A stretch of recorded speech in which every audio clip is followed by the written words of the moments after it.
Hello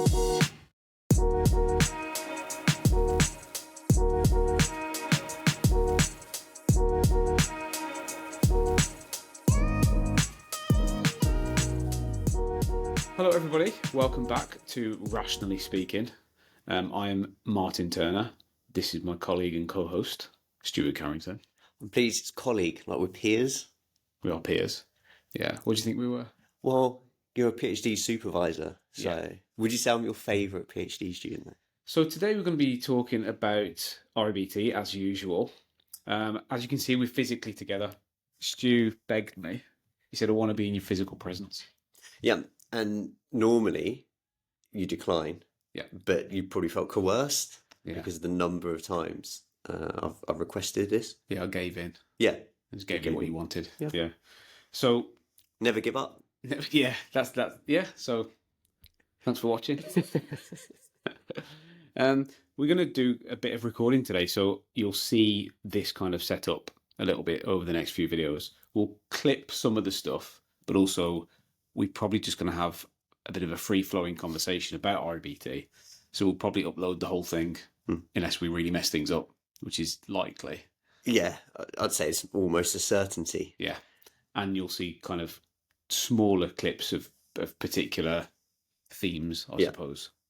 So we've done some cue cards to keep us on track, so we don't meander too much, but we will meander a little bit. And these are just cue cards, really, to kind of drop in ideas for conversations. Yeah. And we've gone initially, well, we've done the intro. You can see that. I think that's ticked off. Yeah. REBT is ... So what is REBT, Mr. Stuart Carrington? Okay, so let me try to sum it up really short. I know we've sort of, on another cue card, we've got REBT pitch. I think what I would say is REBT is a philosophical approach to try to minimize emotional disturbance. And I guess what I would then go on to say is perhaps in a little bit more depth around what emotional disturbance is. But how would you answer that question? Well, let me ask you a question about your definition, if you like. Okay. Philosophical approach. What do you mean by philosophical? I think everything boils down to a philosophical question.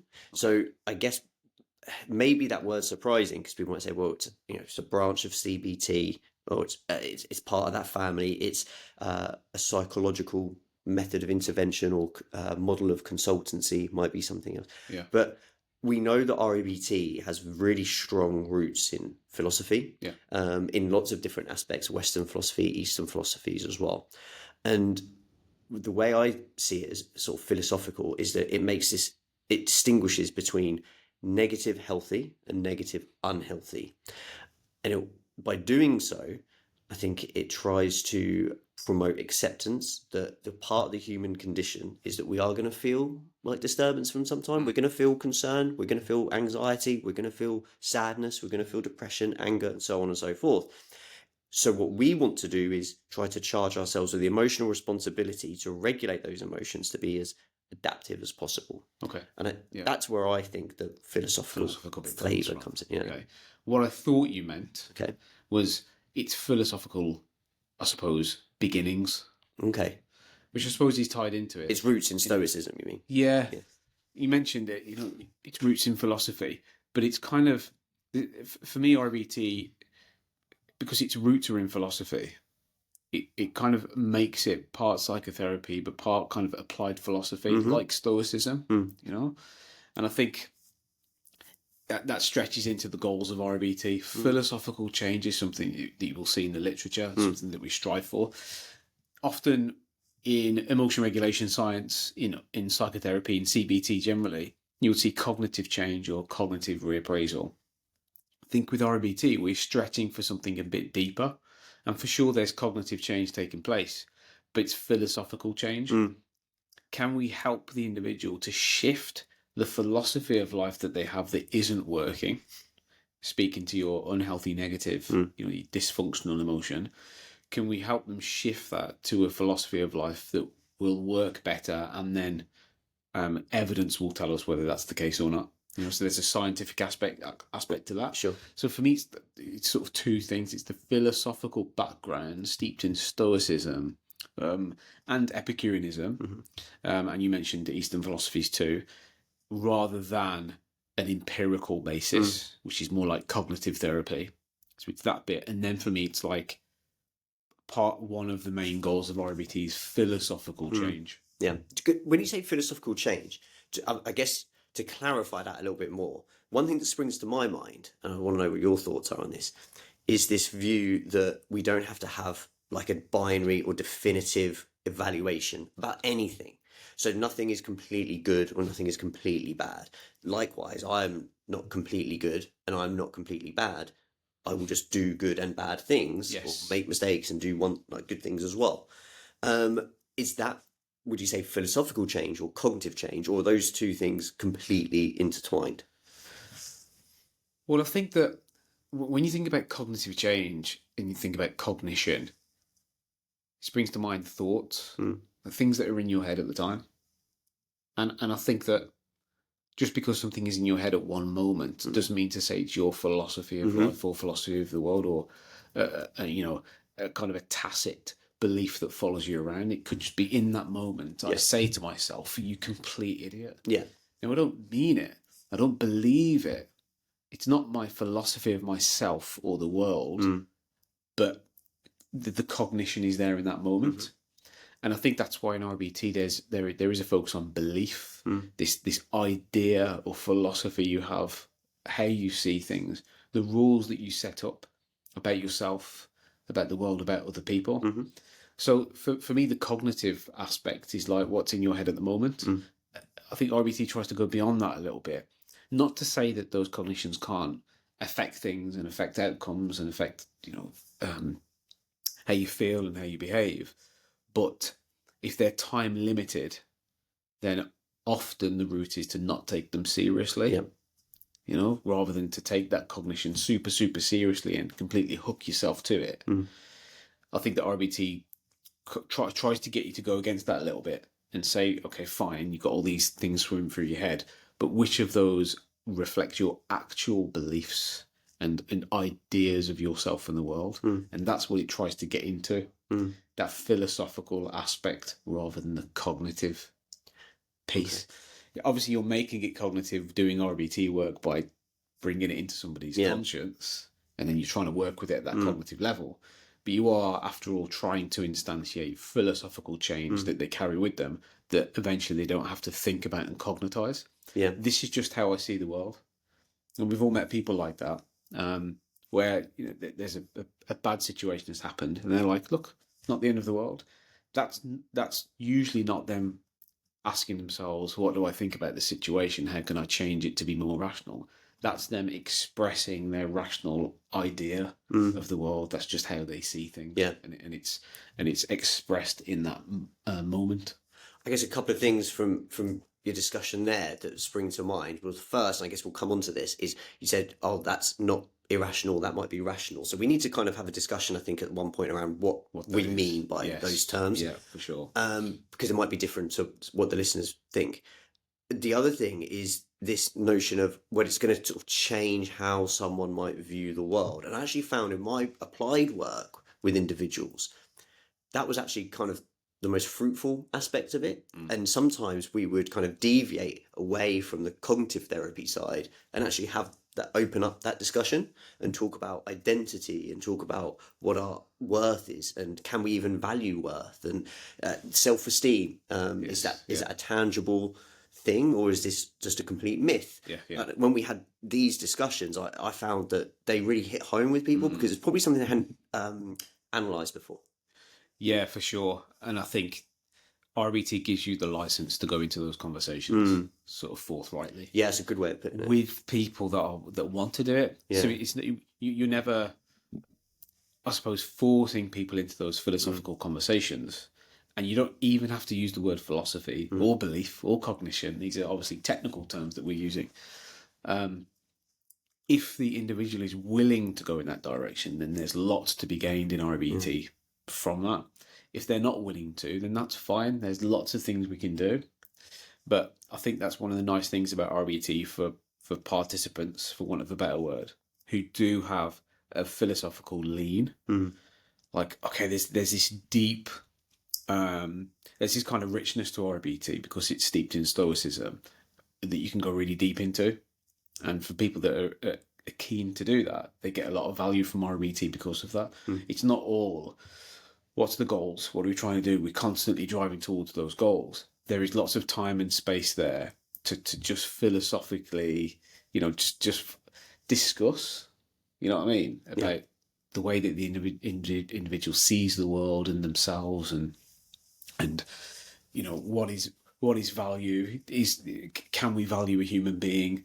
As you said, their myth of self-esteem, is that something worth aiming towards? Is it something we should remove from our language in this interaction we're having as client and practitioner?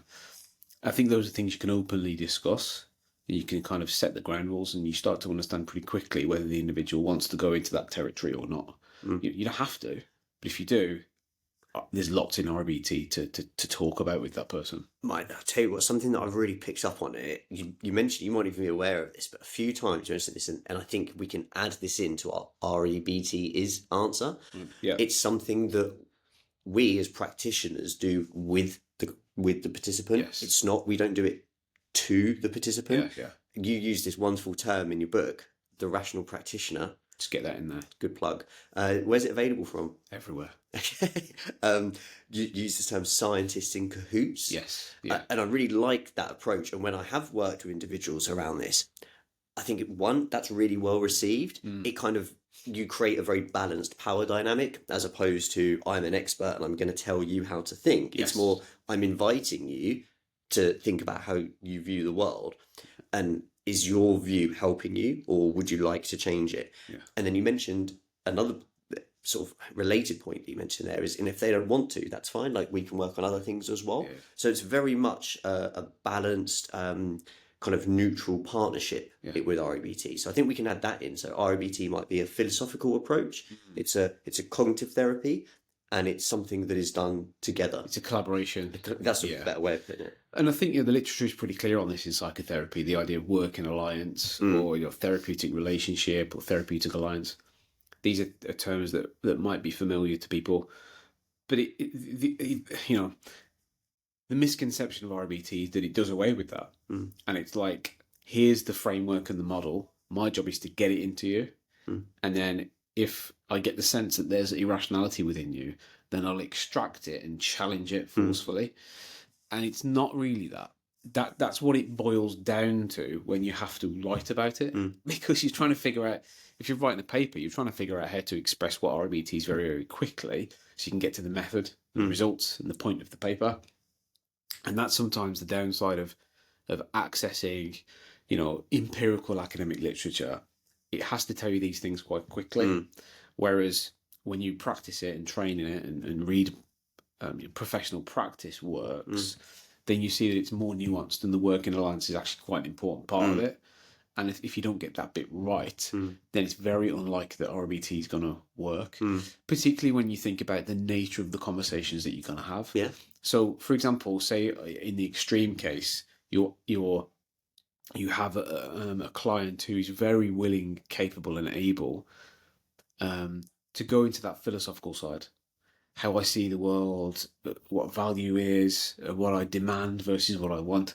If you've got somebody that's willing to do that, then you're kind of meeting them at the door, and saying, "Yeah, we can do that." If that person doesn't want to do that, then you're not making them do it. You're not saying, "Well, this is REBT. This is what we do." So you're constantly in. You're trying to harness that work in alliance enough that you can cater for what the individual wants to do. They're driving the work. There is person-centered ideas within REBT and humanistic ideas, which we can get onto. So if you're able to do that, then that collaboration can work quite nicely. As soon as you take that person into places that they're thinking, why are we doing this? Then you start to strain that collaboration. So now, with this let's build upon this REBT is, I would say that one word that we could use to finish that sentence, REBT is effective, and perhaps that reason, or that cause, is why it's effective. So that collaboration, it's not us telling someone what to do, or this is how we might think, or this is how we might view the world. Yeah. It's okay, so what do you want to do? And we wouldn't necessarily push or try to change that person's viewpoint if they didn't want to do that. And that maybe the efficacy of REBT lies in part to that process. Yes, I agree. But if I was to have a stab at what REBT is, I would say it's a psychological approach rather than there's lots of approaches. It's an approach to psychological therapy that recognizes the role of beliefs, perception in our emotions and behaviors. Kind of at its simplest form, that's kind of what it is. That allows it to sit in the family of behavior therapies.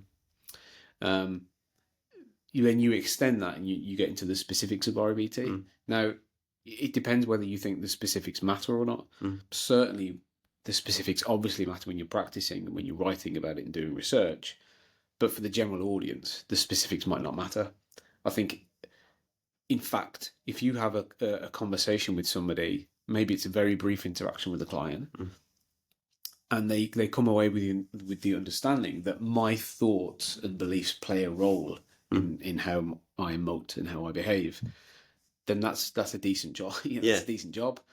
Just understanding that foundational level is sometimes enough for people to get something from that interaction and to take that with them and then do all kinds of things with it that are unconstrained by theory and process.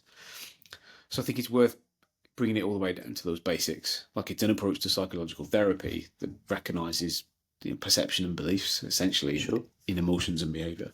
Now, we can get specific in RBT on what do you mean by beliefs? What do you mean by perception? And then you're into specific RBT ideas. But you could approach the same question from a cognitive therapy perspective, from an ACT perspective. You'd have similar but different answers.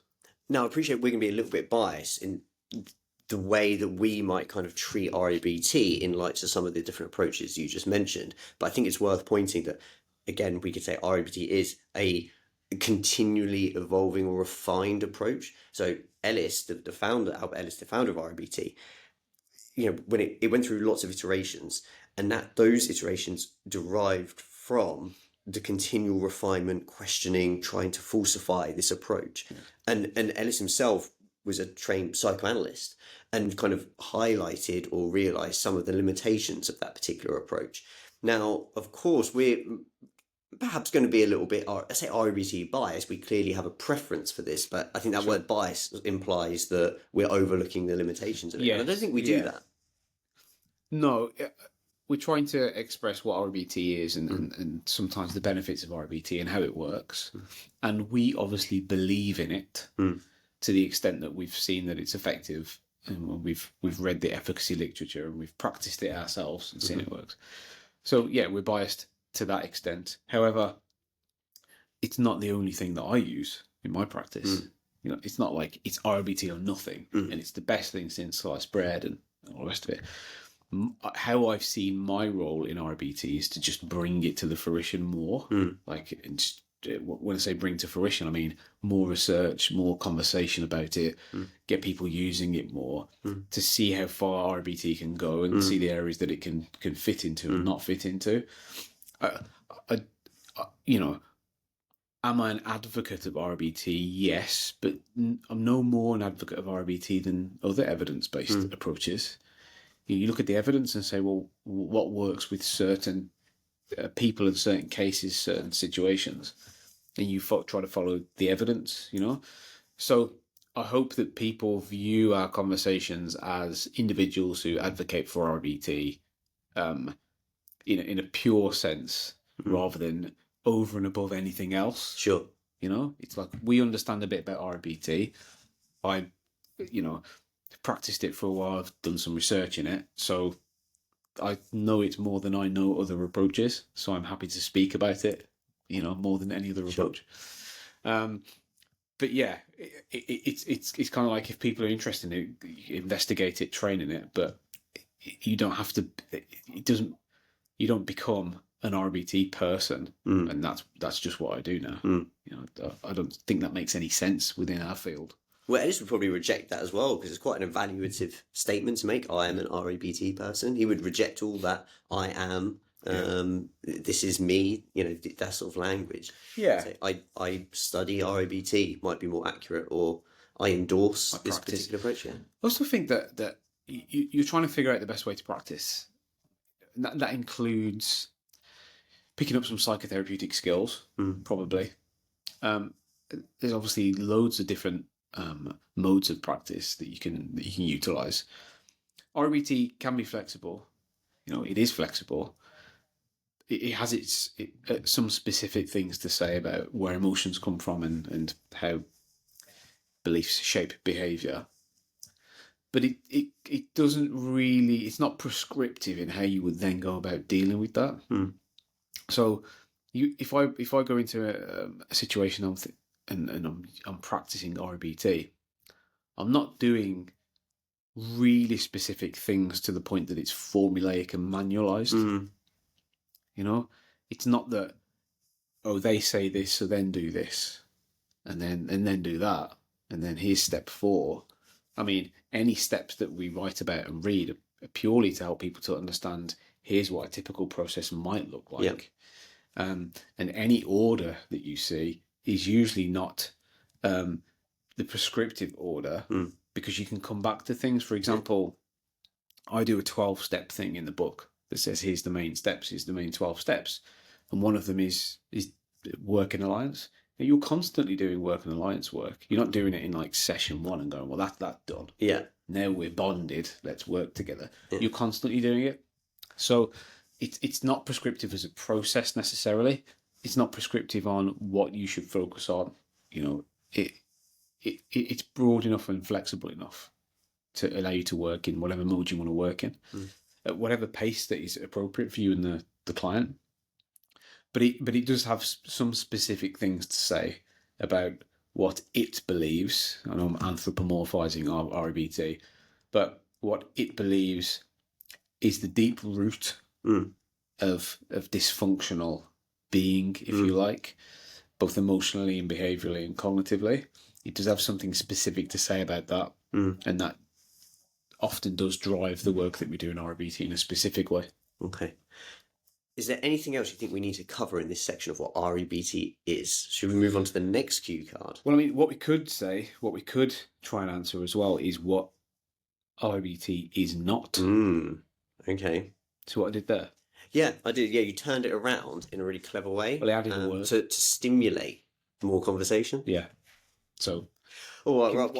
What REBT isn't? I mean, yeah, I suppose let's focus on, because it's obviously not lots of things. Sure, yeah. You know what I mean? So we do. It can't be a bit of a full list, but I think we should focus on the things that, the misconceptions of what people think it might be, so we can address that it's not those things, rather than saying, well, it's not carrots.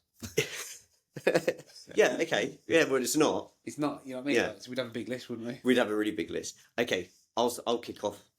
What a common misconception I find about REBT is that it's an expert telling someone else what to think and how to think. That'd be my first misconception. Okay. I'll give you another one, so just to sort of, spice things up a little bit. It's also not... yes, the first one is... So go on. Yeah, so it's not directive. Yeah. It can be directive if it's appropriate in the moment, but it's not by definition directive. Yeah, it's flexible enough that it can move around that. That might be one. Yes. Okay. I had a really good one, and then I lost my train of thought. Good. I like to do that. I'll do one then. Yeah. It's not obsessed with beliefs. Okay. Which I think is a misconception. As I said there, it does have something to say about belief and about the role of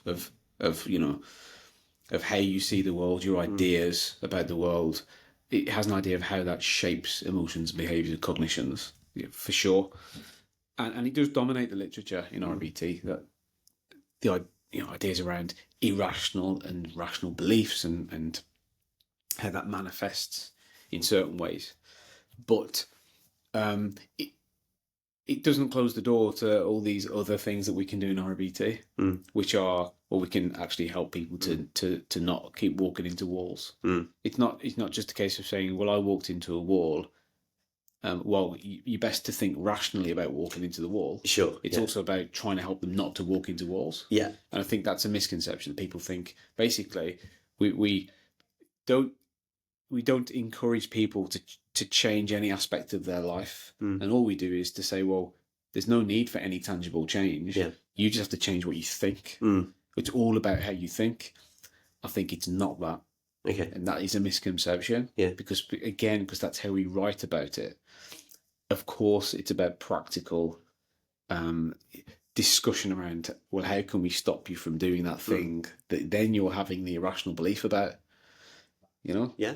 But I think it's more of an invite to consider how you might view that outlook. And if someone's like, well, no, actually, I think this is really helping me. We use this term, how's that working for you? Great. Yeah. All right, well, okay. Like, I wouldn't advocate this, but you go ahead. We're in cahoots here. I remembered what my other one was. Go on. Yeah, so my other one was, it's not victim blaming.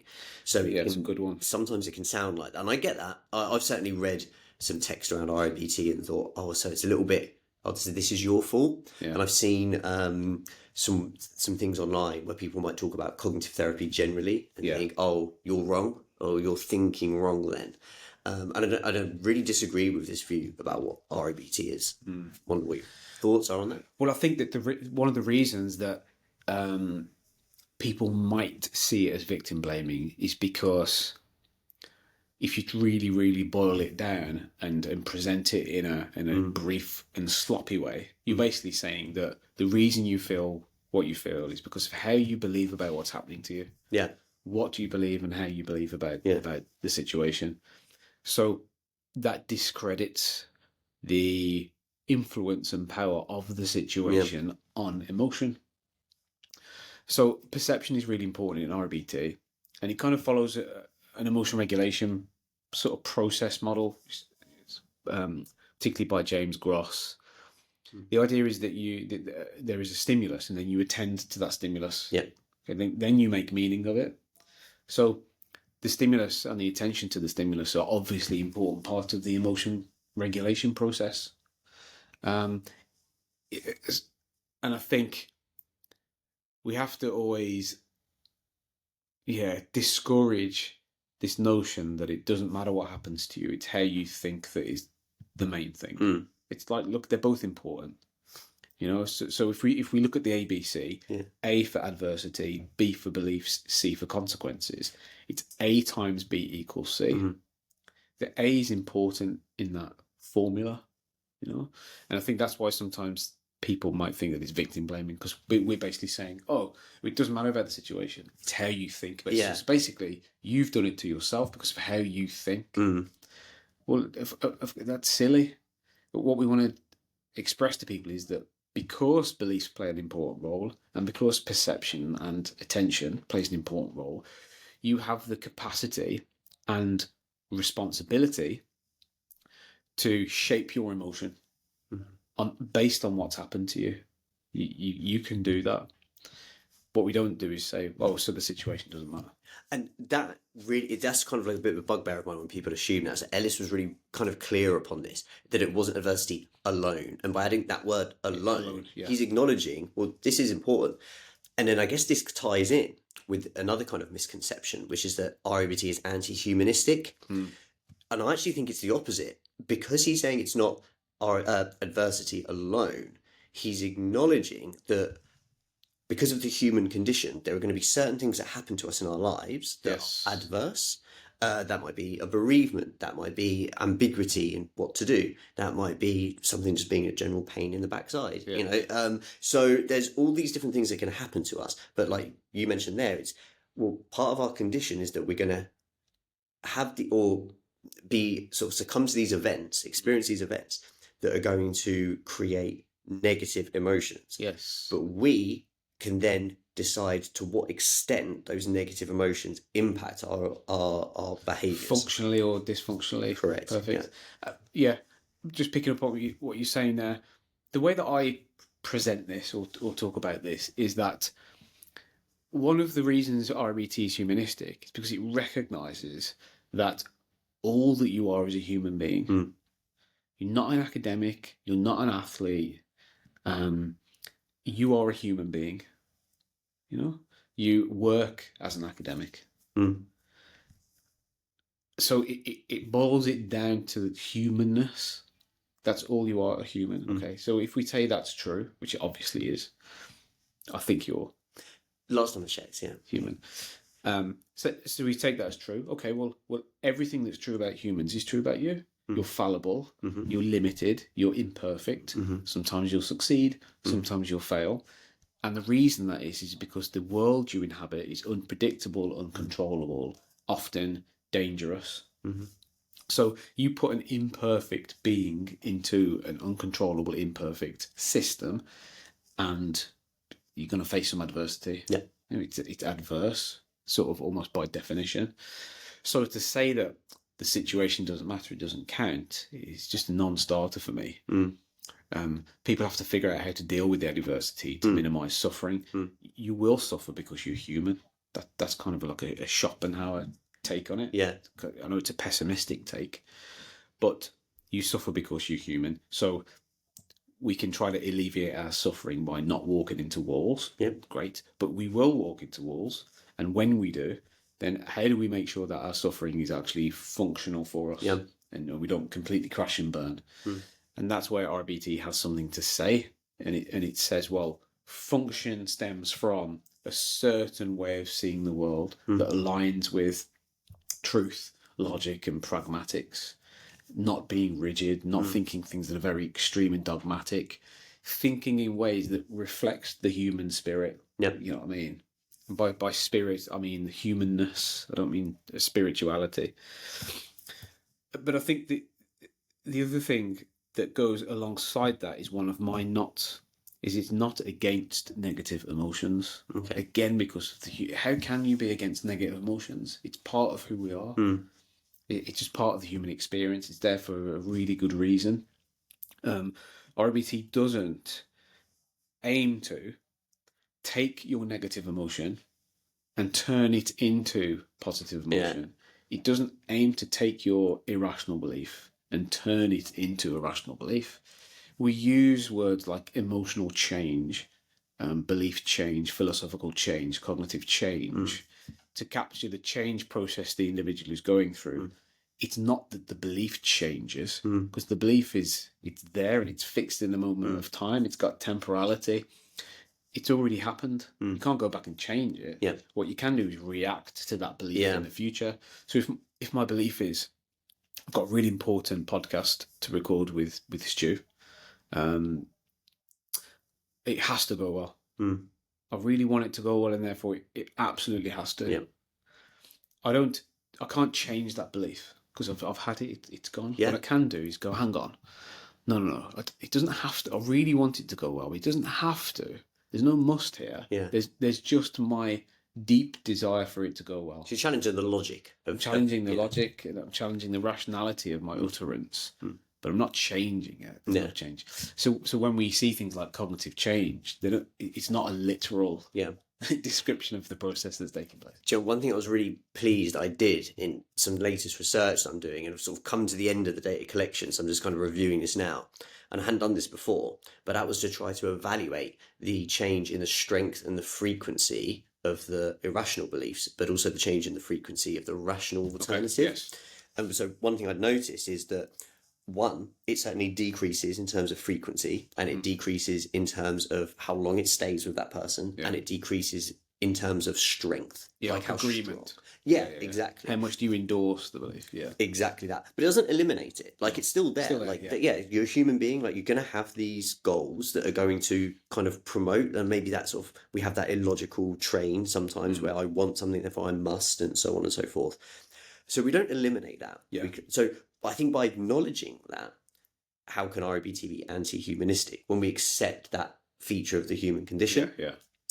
And then also like the appealing aspect for me, and I guess we can turn that like sort of, although we can have a negative argument and say, well, REBT isn't this, we can actually turn that into a positive argument for REBT and say, by acknowledging it, we actually minimize kind of like meta disturbance. So by not say, we don't say to a client, oh, you're not going to feel depression or anxiety. We're going to eliminate that.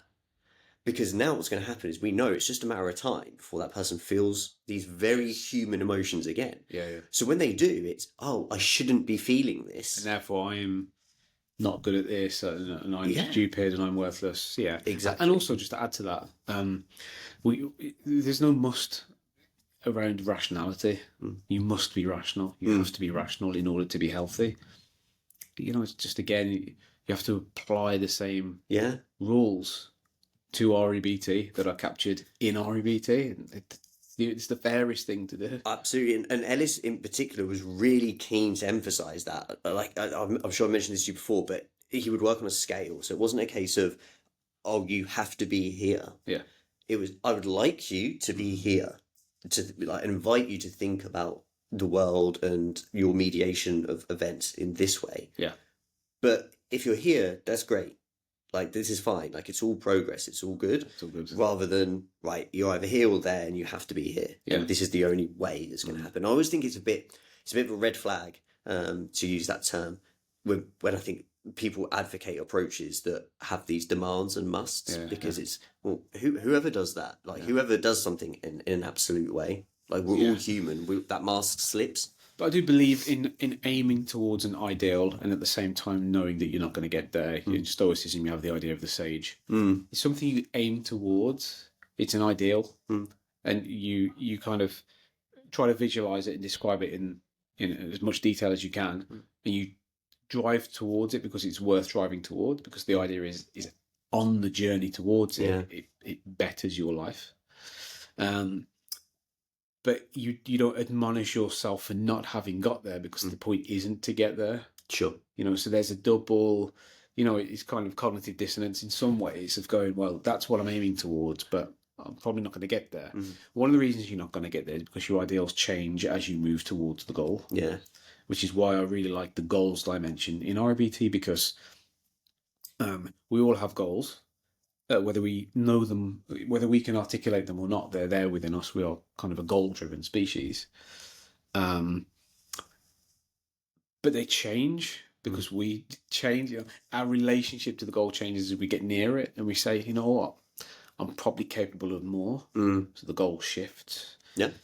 Which I think it's why it's really important to work with people on what their kind of fundamental goal is, which is an REBT term again, and it probably has similar terminology in other fields.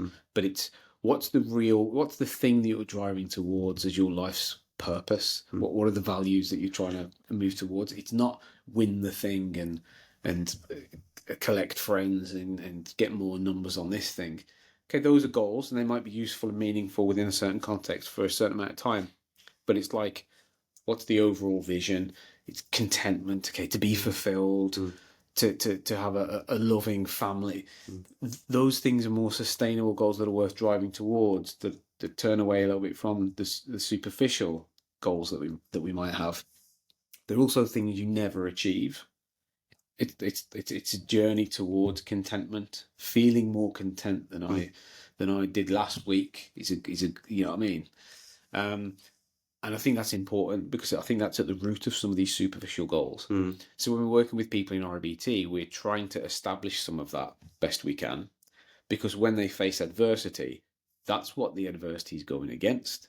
It's those fundamental goals. It's not just the superficial, I want to win the next game type thing. I want to get that. I want to get that job.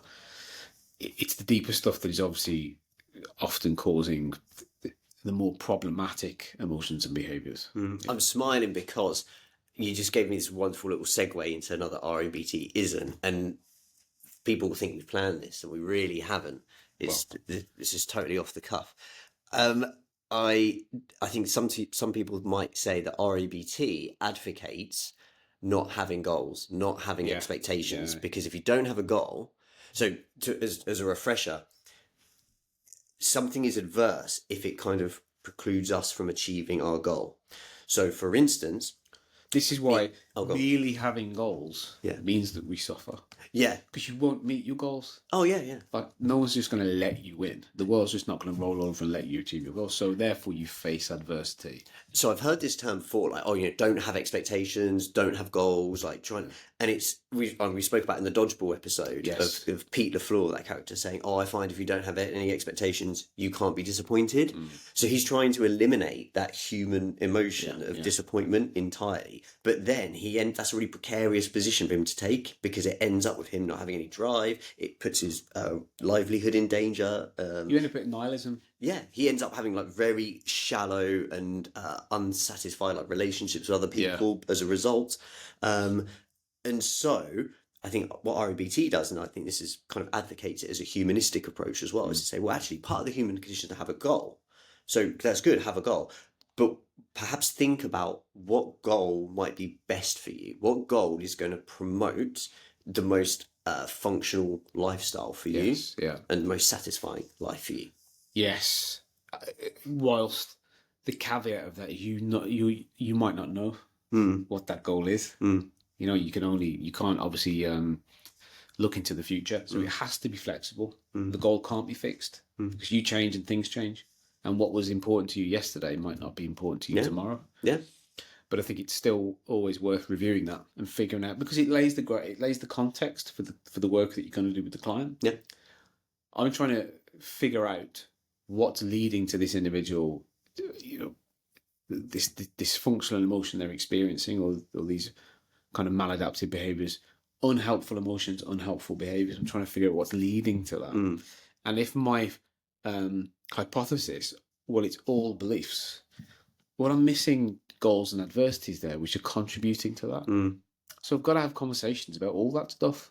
I need to know what each part is, and then we can start to frame the goals more accurately. We can frame A more accurately, and therefore we can frame B more accurately, rather than saying, right, I need to desperately hunt for B. To figure out what the belief is, because that's really the root of the problem. Well, it's one of the roots. You can't ignore the goals. So having that conversation, I think, is really useful. I think it's really useful for people. And I found actually that's one aspect of the work. And I know you would advocate this because you see the G as a really kind of important part of the framework, maybe the origin of that. I found that asking people to invite like kind of what their goals are and like why they might hold them has been like really fruitful in that process, in minimizing the negative, unhealthy outcomes. It's also a natural question when you're investigating C, because you know, okay, I'm disappointed that I'm not selected for, you know, my team. Okay, I'm disappointed. Actually, I'm angry to the point where, like, I've been like lashing out at people, and it's getting worse for me, and it's just snowballing now, and I'm even less likely to be selected because of my outbursts. Okay, well, what's the goal? Well, the goal is to get selected. No, what's your, you know what I mean? What's your long term? Why do you want to be selected? Oh, so we can play in the team. Yeah, well, why? Well, I want to be an athlete. Why? So I know it's going to sound pedantic because to keep asking why, but you want to get to the bottom of what's driving some of these emotions by getting to the right goal. It's not just I want to be selected.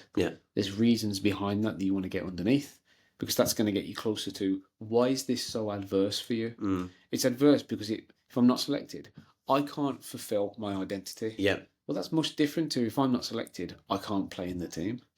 If I can't fulfill my identity, then who am I? Well, I'm a loser, I'm a failure, and it's terrible and awful. So by investigating goals more and doing some depth there, you get closer to the right A, which means you get closer to the right B. And that's really important work. Because to get some of that stuff wrong means you're going to be directing your attention towards the wrong things, and the person's not going to find the work fruitful. And what I think you started to do there, you've touched on it before with the logic argument, is you started to look at truth. So we mentioned logic, I want something, therefore I must have it. So we've sort of questioned the logic about that statement. And now you're saying, oh, if I don't get selected for the team, that means I can't play at the weekend. So that's true.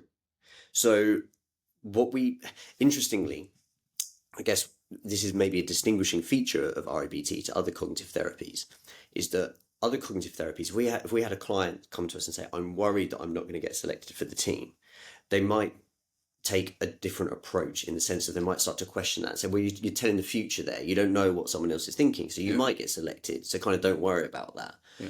Whereas if the inference can be true, we accept it as the truth. Yeah. So we might say, let's assume that is true, because it could be true. You might not get selected. Yeah. And then question, like, what would that be bad? And we find that critical adversity. Yeah.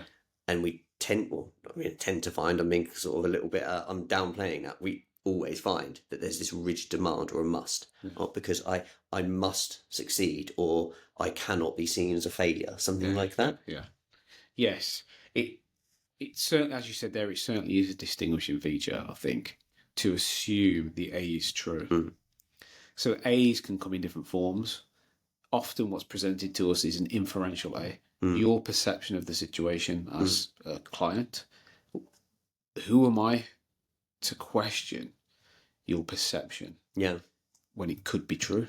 Yeah, do you know what? It's actually like kind of... The coach deselected me because they don't like me. Yeah. Well, I don't know. Yeah. I don't know. In the back of my head, I'm sure I'm thinking, okay, well, they probably do like you, you know. Yeah. But I don't see how that would be beneficial to the athlete for me to then say, oh, no, I'm sure they like you. Well, I'm just completely invalidating the person's perception of what's going on. Yeah. Secondly, it's a philosophical point. I don't know. We don't know. We don't know for sure. So I don't think it's a benefit just therapeutically for me to say, I don't agree. I think the coach does like you. And I think philosophically, how can we possibly know if the coach likes you or not? For the long term, it's way better for me to help you to understand that some people will like you, some people won't. It's never terrible and it's never awful, and it never means that you're less valuable. It doesn't say anything about your worth or value.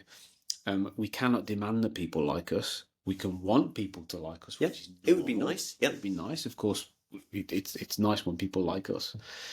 But it doesn't make sense to demand that somebody does something that is so uncontrollable and so transient. So I think assuming that A is true is really, really powerful. And it puts you in such a strong position with that client to then go forward and look at the beliefs, because you're not getting snagged on, well, maybe he does like you. Yeah. Well, I don't know, because he said this thing. Yeah, but maybe he was having a tough day. Maybe. You're going back and forth with maybes so that the client feels better. I was just about to say, there's an REBT is about getting better, not feeling better. Yeah. And Ellis was kind of, what I loved about Ellis was, you don't even have to like me as your therapist. You know, it'd be nice if you did, but you don't have to like me. Yeah. I'm more concerned that we help you get better. Yes. Like that would be better for me, rather than, you think I'm brilliant. I don't want to reduce RBD down to a simple mechanistic process, but sometimes I think in my head of examples of people that have come around to do work on the house, and I think like a plumber. Okay.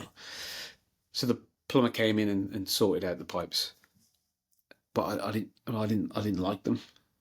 Well, you don't make a difference. They fixed the thing. You know what I mean? The thing is now better, but I didn't like them. Well, that's okay. You don't need to like them for them to do their job. Yeah. And I know it's more complicated with psychotherapy. Of course it is, but I still think you can still take that stance a little bit of we don't need to like each other genuinely for us to do this really important work together. Yeah. You know, my job as a therapist isn't to get you to like me more. Yeah. I want you to like me, or at least us to have a connection, and that's important. The extent to which you like me and I like you, it doesn't have to be optimal for us to get some value out of this work, you know. And I think when you see Ellis presenting, when he's doing stuff on stage, you can see the last thing in his mind is I need to get them to like me first before any of this stuff works. Yeah. It's about forming a connection, being driven towards a specific thing, and the work in alliance for Ellis seemed to me to be often driven by his ability to extract what you're thinking and present it back to you. You know, and that ability to reflect what you're thinking and feeling. He could form connection through that way, rather than it seemed to me that he wasn't doing specific work in alliance work. Sure. I personally would do specific work in alliance. You know what I mean? Not in a tick box way, but in a way that's genuinely trying to understand this person, and therefore we're creating a bit of a bond. And I'd work on that in every session. But I also know that we're forming a connection, because once we start to get used to and comfortable with our communication, I can then start to understand what you mean when you say things and how you behave when you say things, and I can reflect that back to you. And then the client then thinks, this person's really listening. I feel connection with this person. They're telling me the things that I'm thinking, but they're saying them in a different way that makes more sense to me than when I say them. That often happens in REBT. Sure. You would say, okay, it seems to me that you know, it's not that you really want to succeed, but you're demanding it. And they'll say that's it. I've never articulated it in that way, but that's it. And when we're doing that work, we're not just guessing. The client has already said it in a roundabout way. And now we're using a very specific language to say, is it this? And they either say, oh my God, yes, or they say, no, not really. That's fine. We move on to the next thing, you know? So it sounds to me like we could say REBT is an approach that also utilizes some fairly common psychotherapeutic techniques. So we mentioned that, like Socratic questioning, 100%. we mentioned reflective listening, and these are things that aren't exclusive by any means to REBT. So it's a continually evolved and evolving approach that utilizes what it can in order to help best the client. So it's a client-centered. 100%. It's pragmatic and client-centered. Yeah. So obviously one of the key features of REBT, it's probably the most famous feature of it possibly, is the ABC. And we have obviously touched on this many, many times, even in this conversation. And you can't get away from it really, because it kind of, it orients you across the REBT framework, doesn't it? Okay, am I in the A? Am I in the B? Am I in the C? What are we doing here? What are we talking about? Yeah, it's really useful for the practitioner. I've heard it termed like a metaphorical handrail. I really like that, because sometimes when you're working with somebody, it certainly helps me to say, oh, so that's the C, that's the B, and to kind of associate what they're saying with that framework. And then it's really beneficial for the client as well, because once they understand the framework, they start to do it themselves. So it promotes that long-term benefit. Yes. And in line with that, I use it in two ways. The first way is how you described. It's a shared framework, where it helps you and the client to figure out where you are in the conversation and where you're going. They can start to use that language as well. Okay, well, I was in A at this point, and so this is my A, and then I was thinking this, and that's B. So I think it's helpful to have a shared framework.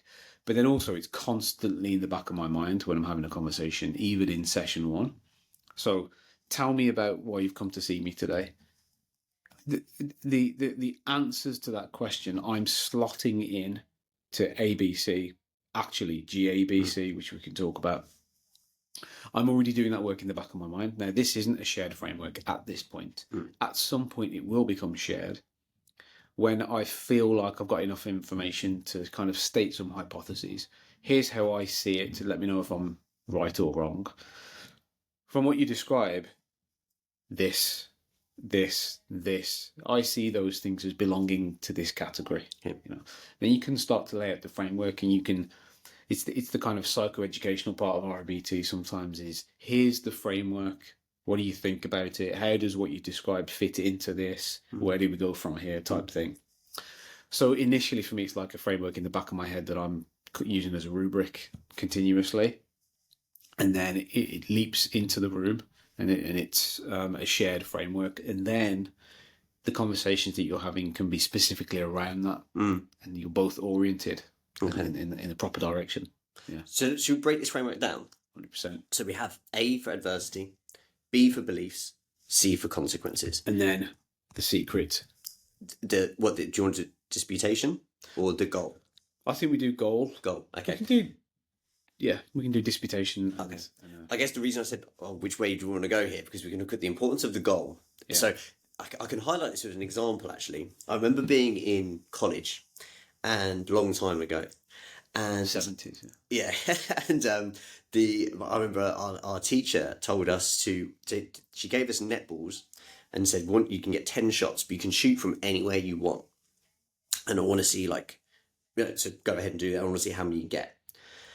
And then what we didn't know as participants is she discussed with other people in the group, like, where do you think Stu will shoot from? Where do you think John will shoot from? And so on and so forth. And I took my shots from like a variety of different places, like some really close, some a little bit further away, and so on and so forth. And it ended up in me getting like 4 out of 10 because I wasn't getting the longer ones, the more difficult ones. Whereas some people kind of stood directly underneath and got 9 or 10 out of 10, right? And afterwards, so she'd say, well, why didn't you just kind of go for the easier ones? Because you would have scored more. And it's because I didn't care. Like, it didn't bother me, like, how many I got or how many I didn't. Because my goal isn't to be a really good netball shooter. Yeah. So I felt no adversity or no kind of negative emotion at all when I missed. Because I just didn't care. Yeah. So when we have adversity, that's only because of a goal. Did it impede our goal? We can relate that to other work around kind of stressors, for instance, and ambiguity. So there's kind of precedent for this before, but I think REBT is really explicit about this. Yeah. Yes, but it's not necessarily the case that goal is always or has to be articulated. Okay. So you're able to articulate your goal there. Well, I didn't care about being a netball, so it wasn't adverse to me. Well, having a goal doesn't mean you're able to articulate it or express it or even hold it consciously. Okay. Some goals are just there. Your goal to survive is fortunately in the civilized world, we don't go day to day thinking about surviving. Generally, obviously that's not unilaterally the case, but it's still a goal, and it's a deeply biological goal. And if something thwarts that goal, then it's adverse and you feel it. You know what I mean? So it's important when we think about goals or talk about goals that we're not just talking about things that you can express and articulate. Here is my goal, fine, but there's lots of goals that you can't say, you can't even, cognitize them. So it to me, sometimes the G is kind of silent in this framework, because of that. It doesn't have to be articulated. What we're trying to do in the work we're doing with clients is to help them to articulate it so we can work with it and figure out, are you oriented in the right direction for you? It's going to lead you to a fulfilled existence. Then you can start to figure out what the adversities are in relation to that goal. So if you face adversity, it's because you have a goal. It's like you said, these two things are linked. Inexorably, they're linked.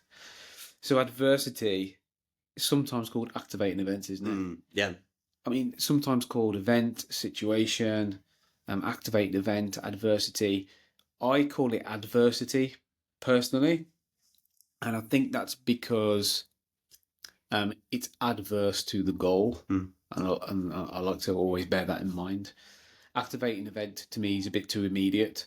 Like you know what I mean? It activates something. What does it activate? In general, isn't everything an activating event? Yeah. The idea is that it specifically activates the B. That's why it's called activating event. It doesn't activate you or your emotion or anything else. It activates the B. That's really important language, because the idea of B isn't that it's caused by A. The idea of the B, it's already there. It's already formed. It might have been formed a long, long time ago and refined and, boiled down to its most potent form. So when it's activated, it really hits you.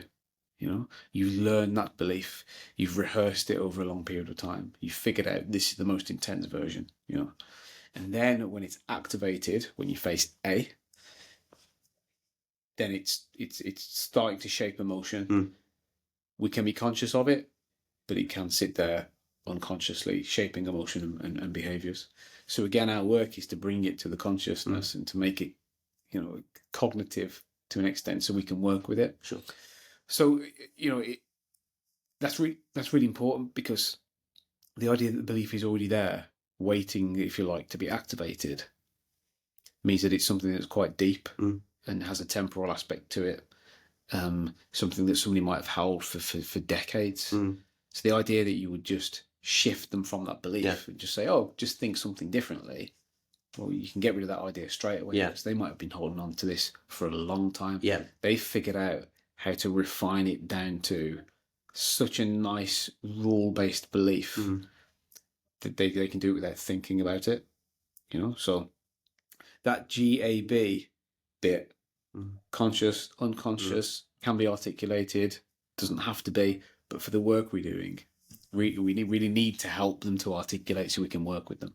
Just before we progress with the rest of the framework, I kind of want to emphasise to the listeners here, this is like very representative of the conversations we have, and also what Ellis would encourage, which is this kind of falsification, this kind of questioning a little bit. Yeah.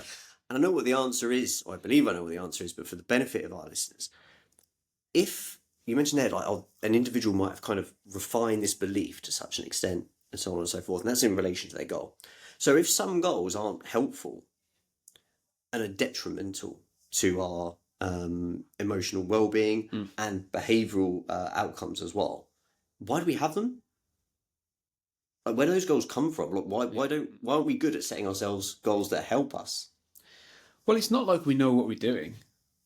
We're trying to figure out a direction. Right. We're goal directed, but the goal is never given to us. It tries to give it to us through society, and when it does that, it means in some ways you're open to manipulation sometimes. For example, this kind of superficial existence that many of us are experiencing of aiming towards wealth, aiming towards owning nice things and shiny things, that's an industry telling us that should be your goal. Right. Your goal should be the new version of the car. Yeah. You know what I mean? And so you orient yourself towards that goal because you're trying to hook onto something to direct your life. Human beings, that's what we're looking for, to say, okay, it's that thing, I'll aim towards there. Yeah. Which is why certain philosophies, when they're diminished, leaves a bit of a hole. I use the example of religion, which in our society is diminished. I'm not a religious person generally, or at all really, but I see the value of religion in a sense that it has a shape and a structure that could direct people and orient people towards things that might be quite good. It gives them a value system. When you take away that value system and there's nothing there, then it leaves people open to something filling that hole. And if it's essentially commercialism or something superficial, then they'll direct themselves towards it. Sure. I think why do we have it is basically because we're human beings. It's not just us that has goals. It's just that we can articulate them. Yeah. Lots of species are directed towards things, but it's more biological for them than it is for us. I just wanted I really wanted to kind of get that point across about, you mentioned this industry aspect, like we've heard or seen it termed socialization before. So we're kind of more socialized into, this is what your goal should be. There's the must in there. And actually it's not particularly helpful or beneficial. Well, your goal should be to buy that new car. Okay. The adversity to that is I'm not earning enough money to buy the car. My belief around that is I must have that car. And the fact that I'm not earning enough money shows that I'm a failure and I'm worthless. Yeah. Because society is telling me that's what I should be aiming for, and I can't get there. Or I can't stand not having the car. I can't stand not having it. Now I'm angry. That's right. Isn't it terrible that I can't get it? And then I'm angry, I'm kicking things, I'm abusing people around me, or I'm depressed and I'm withdrawn and I can't face the world because I'm a worthless person who can't afford this thing that society tells me I should get. So when we adopt those goals, and those goals are given to us, and they're not virtuous, then some problems can form. Because that shapes our perception of adversity, and then that shapes the activation of our beliefs. If our beliefs have been formed because they're tied to the goal, my goal is to get that thing, so I must, then that's when you end up with some tricky kind of emotional and behavioural situations. One of the ways that we see this framework is we see it as something that it isn't all in service of B. Mm. So when we think about the GABC, goals, adversity, or activating events, B, beliefs, C, consequences, our only intervention point isn't B. Mm-hmm. You know, to put that, to stop that from being, weirdly phrased. We're not hell-bent on going for B the whole time. Yeah. We can intervene with G, A, and C. Mm-hmm. We can help people to shape their goals away from things that aren't helping them. We can help people to construe adversity in a way that's more helpful for them. Yeah. You know, so I got a bad grade on an exam. What a great learning opportunity. Mm-hmm. That's an example of changing the A. You know what I mean? Or helping people to stop taking themselves into adverse situations. Yeah. You know, that's still open to us. It's just that it's secondary to B. Mm. You go for the B first. Mm-hmm. You check out if there is an irrational belief first, and then you address it. Mm. And then you can come back to the other stuff. And the other stuff might change anyway, because if I'm not demanding it, then I don't perceive it as often, or sometimes at all. Okay. And my goals can change because now I'm actually probably capable of more. You know, the scales have been lifted from my eyes now. Yeah. This belief has been blinding me that I have to. Now I don't have to. Oh, I've got more time for family now. Mm. My goals have changed. Yeah. My orientation has shifted. So these things are A, all interconnected, and B, available and open for change and challenge. Mm. It's not that we just challenge B, it's just we'll go there first if it materializes. Sure. You know? Okay. Perfect. So we've got the G. That might be where G's have originated from, and we've already spoke about. You said this word interdependent. So that kind of interacts with the A, and the A also interacts with the G. Yes. So then we can go on to the B. So the B is really important. This is what Ellis would call like elegant REBT, which is we challenge the B to promote long-term pleasure, hedonism, satisfaction, whatever phrase we might like to use. Yes. There. Hedonism probably got some connotations that we wouldn't associate with REBT. Well, Ellis was also well read on Epicureanism, Okay. For whom hedonism wasn't a controversial subject. Yeah. It didn't mean instant gratification. Sure. Hedonism was a long-term idea. Yeah. So when Ellis uses the word hedonism, I like to think that he's using it in an Epicurean way, Yeah. which he probably was. Okay. I'm trying to think of writings that I've specifically read. Yeah, so I think hedonism in modern society is probably a more controversial term than what it should be. I think when we use it here, we're talking about long-term fulfillment and contentment. Fulfillment's a better word, I think, And it's by challenging the B that we do that, because the B mediates the impact of those adversities, which we know from our previous conversation, like it's going to happen, like we're going to experience these things, it's part of the human condition.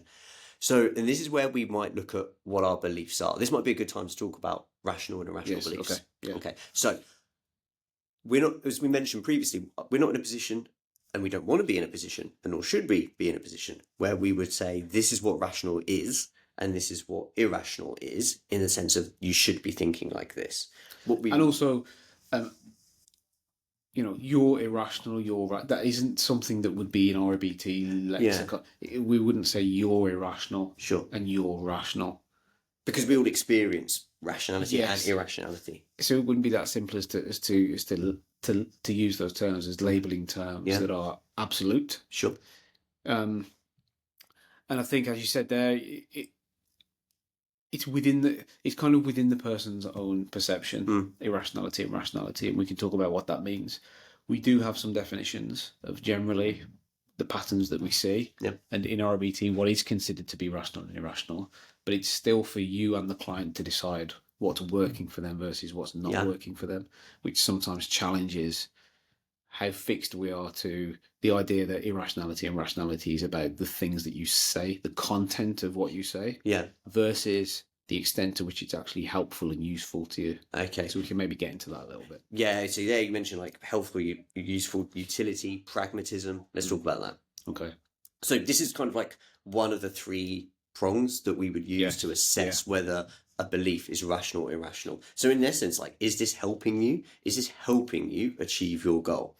So if it's not, then we can kind of tick that irrational box. if it is, or being perceived as, I guess there might be a discrepancy there on someone might think it's helping them, but it's actually not. Yeah. Then what do we do?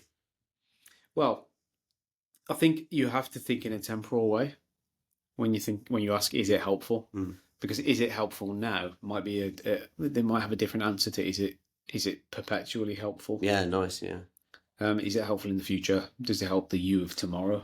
Which we have to encourage clients to conceptualize, because it's not just now. It's the future me.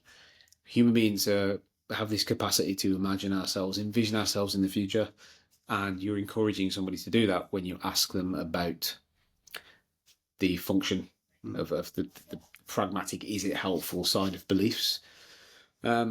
You asked there, is it helpful? Is it helping me to achieve my goal? Again, if you have the goal poorly defined, then again, that conversation is probably not going to go that well. So it comes back to G in a way. So it's, again, emphasising that interdependent nature of the phrase. Yes. When you mentioned about the temporal aspect, I'm just reminded of another conversation we've had on another one of our recordings about the Roger Federer, it's just a point speech. At one point, no pun intended, he says, when you're playing that point, you treat it like it's the most important thing. Yes. And it is. Yes. So he's kind of emphasised this. And this is maybe a retaliation to that, I don't care. So Federer isn't saying, when he says it's just a point, he's not saying, oh, well, it's just a point, I don't care about it. Yeah. He said, in that moment, I'm treating it as if it's important. Yeah. But there's that sort of distinction. I'm treating it as if it's important, but he doesn't actually believe it's the most important thing in the world. Yeah. He's just treating it as it is. And then once it's gone, he's forgotten about it. It's, to me, appropriate is a good term, appropriateness. And sometimes that's conflated with, use of coarse language, for example, or appropriate versus inappropriate behaviour in a social setting. Appropriateness to me is does the language you're using fit the context? So is it appropriate for him to treat this point as the most important thing in the world? In that context, yes. Yeah. For him. Yeah. For somebody else, it might not be. Might not be appropriate. So is that belief appropriate when he steps off court and he's out of that context? No. To be obsessed with a point is probably not a good way to go about things. I think this is where we mentioned like the importance of philosophy. So there's a really wonderful sports philosopher, Sander Borge, which I really like. He talks about sport. He talks about football in particular. He says like football's a fiction. Like doesn't mean anything except for the value that we put on it. He said, but here's the sort of the rub, if you like. If we don't put that meaning on it, it becomes meaningless. Yes. Yeah. And so we sort of justify to ourselves, it sort of gives us satisfaction via the meaning that we put on it. So we can have this kind of double think there about this appropriateness. So at the moment, actually, there's these wonderful benefits that I get from attaching meaning to this sporting context, whether I'm as a spectator, a player, a coach, whatever. But afterwards, it might not be appropriate for me to continue that belief. Yes. Yeah. Yeah. Exactly. Okay. And can you shed that belief quickly and see beliefs as things you can use and then jettison with abandon? Yeah, I love that. That's hard to do. If you Very difficult. If you can do it, great. But obviously, one of the reasons that beliefs are so useful in the context of REBT, these kind of rule-based ideas, is because they give us quick rules that tell us how to orient ourselves and what to do in that moment and in some ways how to feel. So you are trying to abandon something that by design is very sticky and mimetic. It easily translated from person to person. Yeah. Because it's very, it's like headlines in a newspaper. Yeah. It's over the top. It's sensational. Yeah. Must win. Terrible performance and devastated and a complete failure. Yeah. These are very easy things to say and shape belief around and then pass on to other people. Yeah. But if you're able to, in the moment, utilize it, then there's nothing stopping you from utilizing it as long as you can come away and abandon that. Okay. And that really comes back to your question around pragmatism. Is it helpful for the goal? Well, it depends on the goal. My goal is to at some point attain some sense of contentment and having lived a life worth living. Then a goal such as I must succeed in everything that I do and it's terrible when I fail isn't suitable for that purpose. And a goal that is more flexible, and is I would like to succeed, but I don't have to. And when things don't work out, yes, it's bad, but not the end of the world. Sure. Fits the world better. Yeah. And one of the reasons it fits the world better is because it's true. And the reason the irrational side doesn't fit the world is because it's always false and can't be true. And this is another distinction that I really want people to understand. It's not that irrational beliefs are false or untrue. It's that they can't be true, and they're always false. It's always false to demand the thing that you want. Okay. It's never true that I have to succeed because I want to. Okay. It's a non sequitur. So that's illogical. So now we're on the second aspect. This second part of the reason it's untrue is because of the failure in logic. Okay. It's the end of the world. Well, it's not true, you know. And I know and this isn't to be used as like, oh, it's you failed or you faced a setback. It's not the end of the world. Don't worry about it. We're not trying to downplay the significance of what's happened.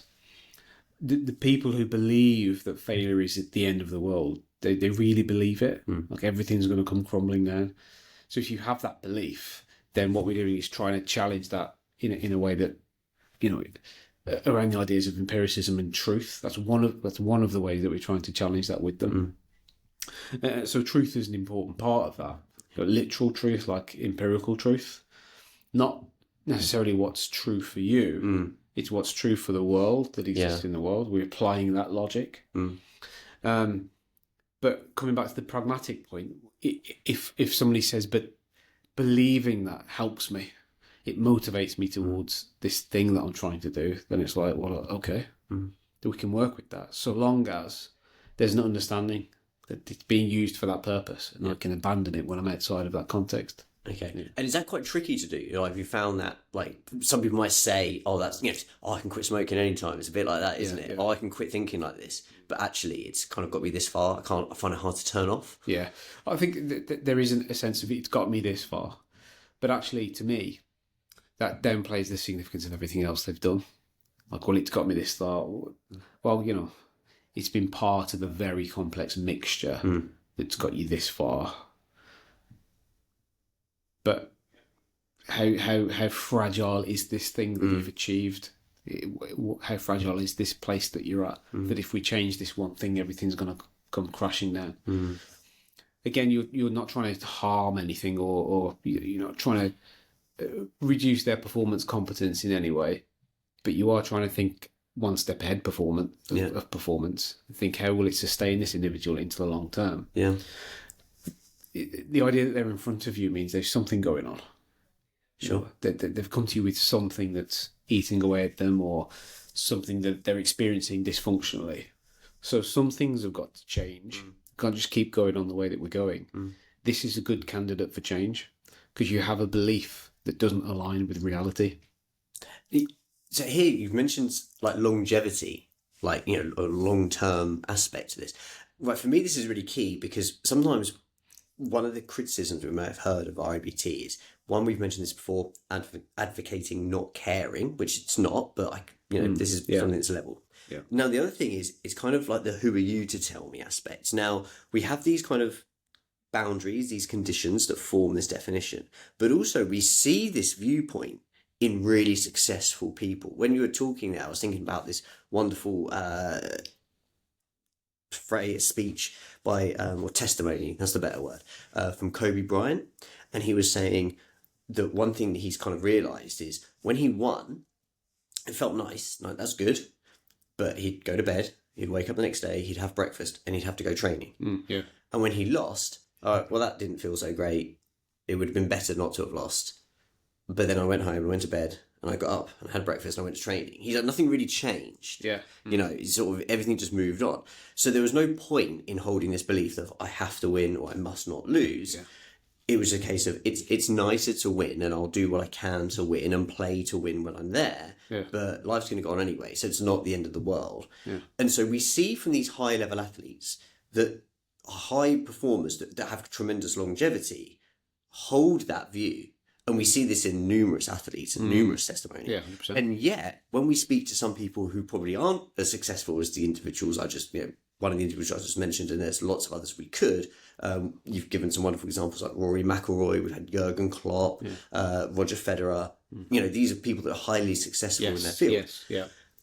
When we're working with some other athletes or coaches, they tend not to want to embrace that as much, even though we provide. Because I think there's the belief that in order to get to the top, whatever that means, you kind of have to have this rigid, intense, demanding, you know what I mean? You've got to have those extreme dogmatic beliefs to get there. And one of the reasons I think this is because we kind of try to clutch on to control as much as we can. A demand is a really nice way to kind of fake control. Yeah. It has to happen this way.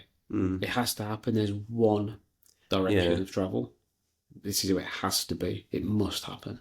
I must succeed. It's so clear. It's so kind of crystallized. It's me desperately trying to control something that I can't control. Yeah. If I can convince people around me that they have to succeed, then it makes it more likely that they will. So to me, it's a tool that's used for control myself and try to control others in an environment that is ultimately uncontrollable. And it's always felt to me like a desperation, a demand. Like it's a desperate, it has to, it must, it should. It's interesting that it is believed to be associated with greater performance or greater striving or motivation, because it's such a desperate word and a desperate statement that you would think that it's people go, well, no, I'm not desperate. You know, I want it and I'm going to strive as much as I can. I don't need this. In sport, it seems like it's one of those things that's still pretty strong. Yeah, I think it comes more from coaches. And we spoke about like the socialization of beliefs previously. I think like coaches, they want control. And we've had this discussion before, Martin, where you said like coaches might see it as harmful if someone says, well, I don't want to win, but I don't have to win. Yes. So they sort of kind of perpetuate that viewpoint. Maybe it means you're less motivated or you care less. Exactly. And then that might reflect badly on me. We spoke about philosophy earlier on. This is almost like sociology now. There's a bit of Marxism there. Like I'm going to exploit this person by pushing this belief on them so they serve me better. Yeah. So then I think that all these beliefs kind of perpetuate. But also in the first person, so I serve myself better, my body serves me better. If I can convince my body, my brain, my mind that I have to succeed, then it'll it'll kind of fashion itself in a way that means it makes it more likely. And the thing is, if you really believe that and that it's helped you, then you're not going to come away from that belief, and there's potential for that belief to damage you over a long period of time. And that's where it's challenging for us, because it's like, why would we want to encourage somebody to change something that they believe is really helpful for them? But I think the antidote to that is trying to encourage people not to take their beliefs so seriously, and to help them to drive towards a competence level which is resilient to any form of belief. To the point where it doesn't matter what I tell myself pre-performance. I'm so competent, and I've prepared so well that yes, I've got these things going through my head. Doesn't mean to say that I'm going to perform worse because I'm thinking these things. So I realise we're drifting to act here a little bit, but as we've said, RET is flexible. It doesn't turn its back on ACT principles, and it stated some of the ACT principles before ACT arrived. It's important to say that. RBT was ahead of its time in many ways. So it's like, don't treat those beliefs as so preciously. Try to align what you think and believe with reality, because it just makes sense to do it. Why would you want to do something opposite? Why would you want to believe things that aren't true? And I think that's the kind of the tussle, I think. Well, if I can tell myself things that aren't true, but it helps me, then so what? Well, it helps you now. Is it going to serve you down the line? Is it a useful strategy for life to believe things that aren't true? I think the evidence says that it isn't, and that's the difficult part. I'm just sorry to jump in. It's just as you're talking about, just the word that kept popping into my head which is where the Ellis pushed a lot, which is contemplation. So we're going to have these thoughts and we're going to have these beliefs. And you said sort of maybe don't hold them so preciously. I'd sort of complement that by saying, yeah, we do that by contemplating it. Is what I'm thinking actually true? Yeah. Whereas I find that sometimes we have a belief, and because I'm thinking it, I've created it. Well, I want to conserve that. Yeah. Like, I don't want to challenge it in any way because then I might be wrong. Yeah. Yeah. And maybe you're just so fused to that belief that it's difficult for you to see it from an objective. What we're doing here is we're applying the scientific method to our internal dialogue. Yeah, observation, states, hypothesis testing. Yeah, and we try to test it, do the analysis, and say, well, is this really serving me? Is it logical? Yeah. Is it consistent with reality? Is it true? Yeah, this thing, and that's hard because you're fused to that belief, which is why in REBT you would kind of extract the belief and you'd write it down. It's similar to, we got these cue cards, Yeah. So we would have a conversation, you'd articulate some beliefs, and I would aid you in that articulation. Then we'd write them down, and now it's extracted. Yeah. We can be objective about this thing here because it's not in your head anymore. You don't have to be fused with it. It's on this piece of paper. Again, this isn't something that you would see in other therapies.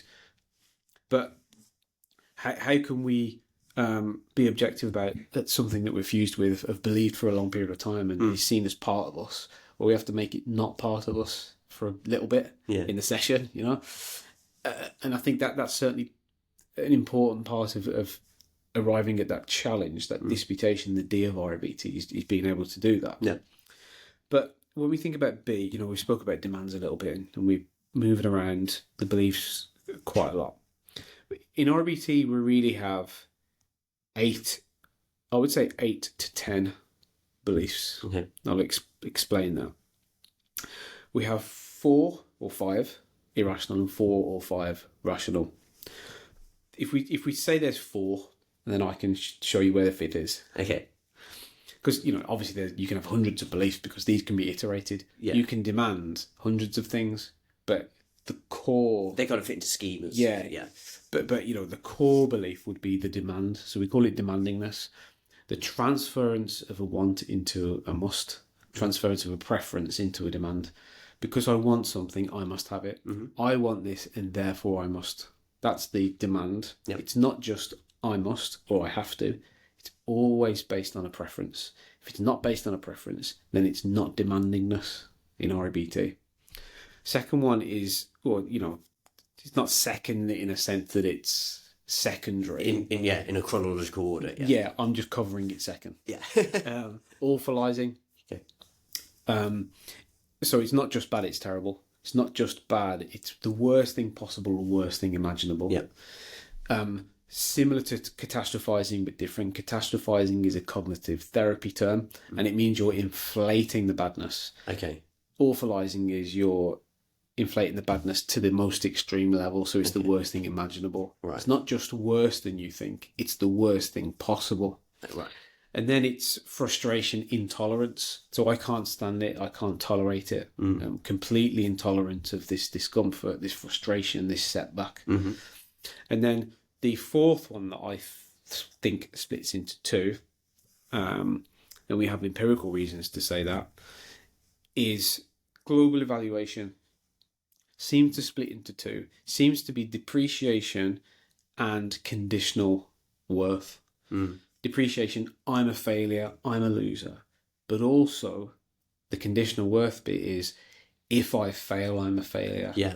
My worth is contingent upon or dependent upon my actions, my behaviour, to the extent that I can act in a way that diminishes my worth. Yeah. Or to the extreme towards depreciation, I can act in a way that makes me worthless, completely devoid of value. Yeah. So those are the 4 or 5 irrational. Now, counter to that before, otherwise we'll we really will. Yeah, go on. One thing very quick about the conditional worth, just because I think some people might have gone, oh, hang on. You said, if I fail, I am a failure. Yes. Right, that sounds, and I get this, on a superficial level, that sounds true. Yeah. But I think we can say here is, it's if you fail, it doesn't mean you are a failure. Why would I allow one action, why would I allow one event to define me globally in its entirety? So it's not true. It's true to say, if I fail at this exam, then I failed that exam. Yes. That's true, but it doesn't make me a failure. Similarly, if I pass the exam, it doesn't mean that I am a success in everything I do. Well, yes, that's true. Well, the problem is with what you said there, not problem, because I agree, but the problem could be, well, how can you base your perception, how can you base your evaluation of being a complete failure on one failure? Yeah. What if I always fail? Right. What if every time I've attempted this, I've failed? Right. Well, the problem with I am a failure is that I am. Yeah. The only thing you are is human. So Ellis tried writing in a style. Is it E prime? E prime. Yeah. This is where that conjugation of the verb, you just get rid of that. So removing that from our language would make lots of sense when it's attached to things that are based on essentially behavioural consequences. Yeah. What I mean there is, I am a human being isn't based on my behaviour. Sure. It's based on what I am. Yeah. I am a failure is based on a behaviour of having failed. I am anxious is based on me feeling anxious. Yeah. The idea, the sentence, I am anxious, doesn't make sense. Yeah. How can I be anxious? I can feel anxious. I can experience anxiety. I can't be it. So this idea of to be, I am something, that's a problem in our language, and in other cultures and languages, they found a solution to that, not for emotional reasons, but for other reasons. But we can talk about that at a different time. So for me, it's not the idea that, oh, I failed once, so I'm a failure, that's why it's irrational. That could be part of it, but it's more that you can't legitimately say I am anything other than I'm a human being. And when you say that, it brings with it fallibility and failure, and therefore you having failed just shows that you're human. Yeah. Yeah, absolutely. But so if we move forward slightly then to rationality counters the irrational. It's not opposite to the irrational, it just counters it. So demandingness becomes preference. But it counters the demand. So it's not just I would like to succeed. It's I would like to succeed, but I do not have to. But there's nothing saying that I must. So it's I want to do something, but I don't have to. I want this thing, but I don't have to get it. There's no must. Secondly, we have anti-awfulizing. So again, it's not. It's in the title there. Anti-awfulizing. It's recognizing that it's not awful. Yes, it's bad. It's inconvenient. That I've not achieved what I want to achieve, but it's not terrible. It's not the end of the world. It's not the worst thing imaginable. So, and then thirdly, frustration tolerance instead of intolerance. Again, it's not ideal. It's inconvenient. It's painful. It's tough, but I can tolerate, and the evidence of that is my continued existence. Now, this is where we have to be careful a little bit, because if you're in a situation where, say, something really bad is happening to you, say there's an abusive situation going on, what we're not saying is you can tolerate it, so you should tolerate it. Yeah. This isn't a statement of intent, it's a statement of confidence. I can tolerate everything that doesn't kill me. Whether I choose to tolerate it or not is up to me. I love this empowerment aspect of this. We would maybe kind of divert away from I can't tolerate it to I can tolerate this. I'm choosing not to. Yes. I can tolerate you being rude to me. Yeah. But I'm going to choose not to tolerate it. That's right. Yeah. But now it's adaptive. But say I've been rude to you, you already have tolerated it. Because there's a temporal dimension to it. Okay. You have tolerated it. What you're saying is I won't tolerate it in the future. Sure. But you will, because I'll do it again. Yeah. And yes, you might hit me afterwards, but you still tolerated it. Okay. So this is why this thinking about REBT only happens when all you think about is REBT. Because hardly any of this is written. Yeah. Anywhere. This is me thinking so critically about REBT that I'm trying to find the holes in it. Yeah. And you will find holes in it because it's theory. But it really got me thinking, hang on, I can tolerate it. But surely that's there's ways in which that could be unhealthy. but can doesn't mean will. Yeah. Just because I can tolerate something doesn't mean to say I will choose to. Sure. And that's where the individual has to think carefully about what they choose to tolerate. Some things you choose to tolerate, and it makes sense to do it because it strengthens you and it builds your tolerance. But there's some things that you legitimately, wouldn't and arguably shouldn't tolerate. I'm using the moral should there. Yeah. That's a really important feature, by the way, of it is. I really like the moral should. And then the fourth is, so again, the fourth splits into two, fourth and fifth, unconditional self-acceptance. So just because I've failed doesn't mean to say I'm a failure. What does it mean? It means I'm just a normal, fallible human being. Okay, so that's the anti-depreciation style of belief. But then you've got the non-conditional self-worth. My self-worth, the worth of others, the worth of the world is not contingent upon, not conditional to what happens in the world or what that person does to me or what I do or don't do. My worth doesn't change if I act poorly. My worth doesn't change if I fail or succeed or if I act well. My worth doesn't move around. And there's two positions of worth that Ellis writes about. One is a very extreme position, which I think we've spoken about on the podcast, and one is a less extreme position. The first is you are worthwhile because you exist as a human being, which is quite a Christian position, really. Maybe other religions share that stance, but you're worthy because you exist. The second position is it doesn't make any sense to speak about human value because we're not commodities. You just are. You're not valuable. You're not worth anything. You just are. You exist, and that's it. There's a scale again, by the way. Yes, exactly. Yeah, that scale's there again, isn't it? I prefer the extreme position because I like where that sends us, because it means you no longer do you have to view the world or other people on any kind of value or worth scale. It's like, well, none of us are worth anything. We're all the same. Or you can say we're all worth something because we exist. Yes. Both get you to there or thereabouts. But I like the idea of not thinking about value in human beings at all. We assign value.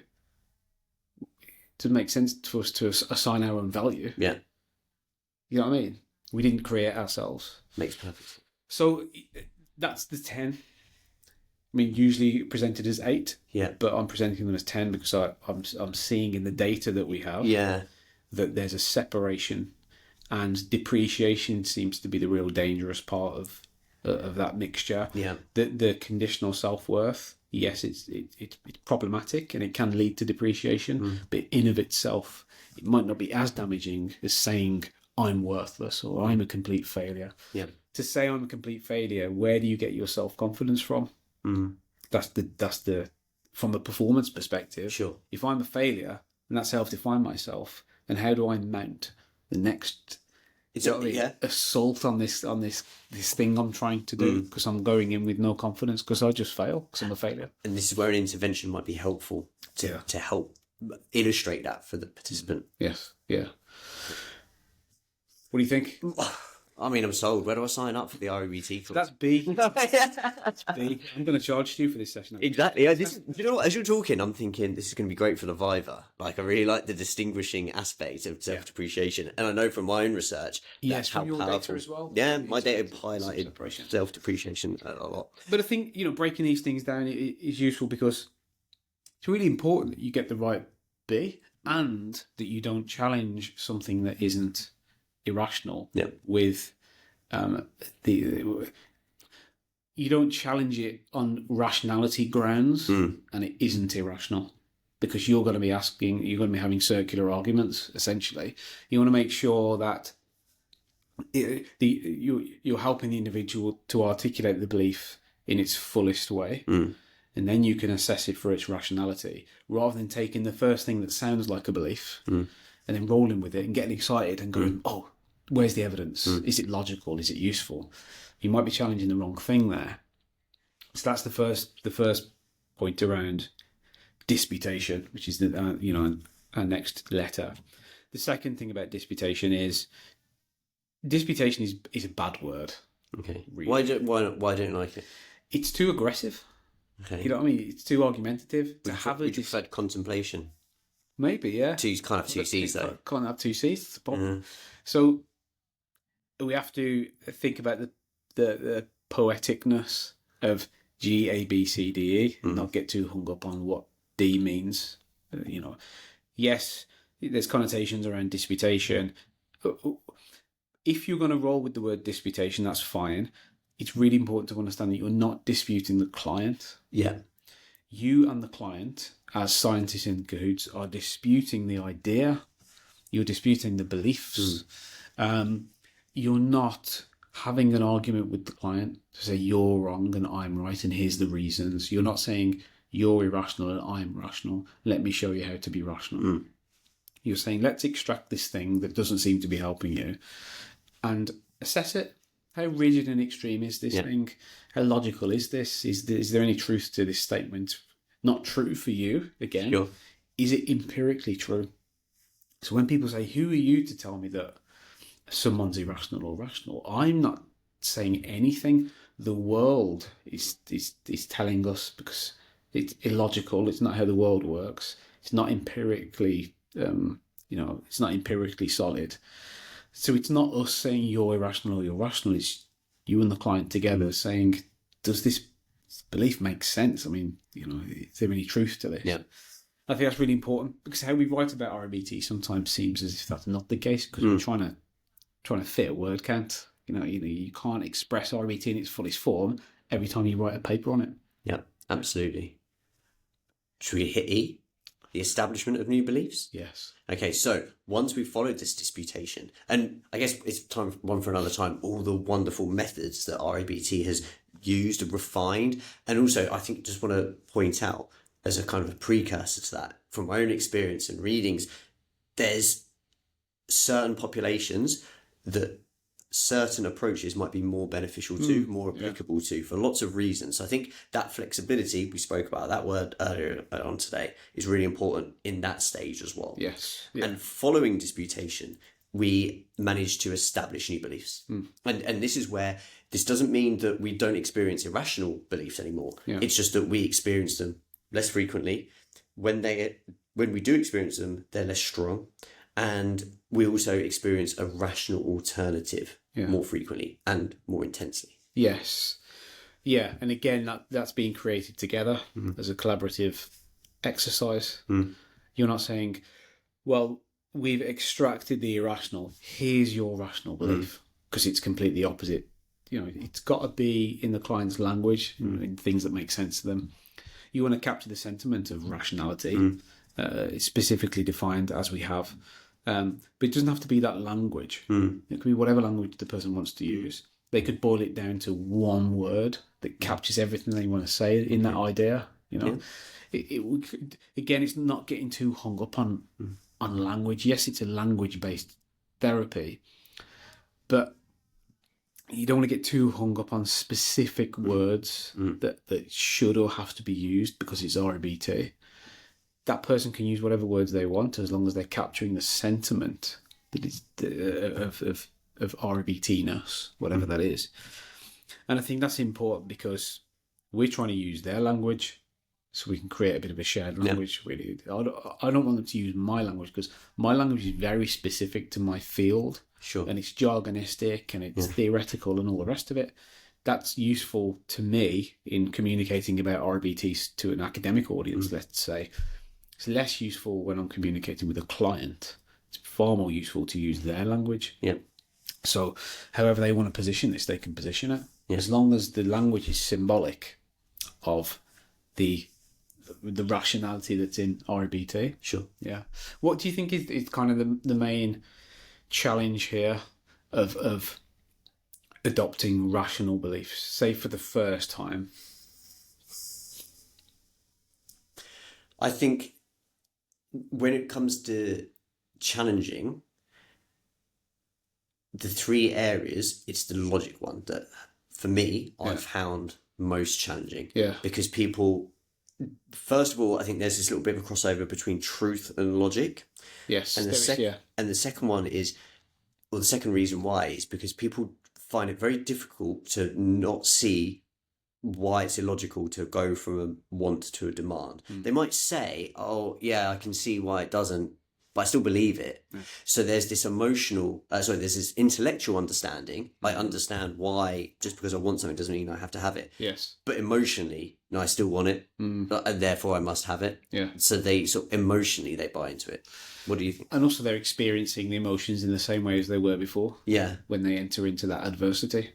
Sure. So, and so what you've led us into here is kind of intellectual insight versus emotional insight. Yeah. I also find like the goals aspect not challenging. I find most people kind of get it. Yeah. But again, there's this emotional aspect. And I think it's just because it's been harvested for such a long time. I really want to win this trophy. I really must win. These are kind of these demands that are put upon me. That it's really hard to step away from that. I think we've just socialised that aspect of beliefs to such an extent. It's just really difficult. Yeah. Which is why, when you're in the intellectual insight phase. So in REBT, the idea is that you, start to construct these rational alternatives at E. And that somebody can very quickly see, okay, yeah, that makes sense. I understand why this would be better. I understand why this would get me further towards what I want to get to. I understand how this would be truer, more logical, and it's obviously less rigid and dogmatic. But when I face that adversity, that activating event, when I'm in that situation again, I still really believe the irrational bit. That's what drives my emotion. Yeah. So they haven't quite achieved emotional insight. An emotional insight is when that rational side, that rational belief has been practiced and rehearsed. Sure. And we can do that using imagery, we can do it using behavioural assignments. They can go out into the world and really practice this thing. And some of it is just affirmation, just rehearsal. Sure. You know what I mean? Like telling yourself to doing some reprogramming. Then when that's been done, then they can achieve emotional insight. When they go into that situation or a similar situation, when they face that adversity, they are now responding emotionally in a functional way.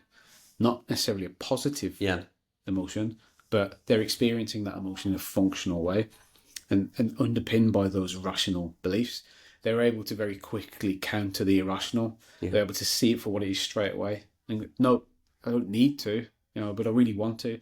And they really mean it, and they when they say it, they really mean it.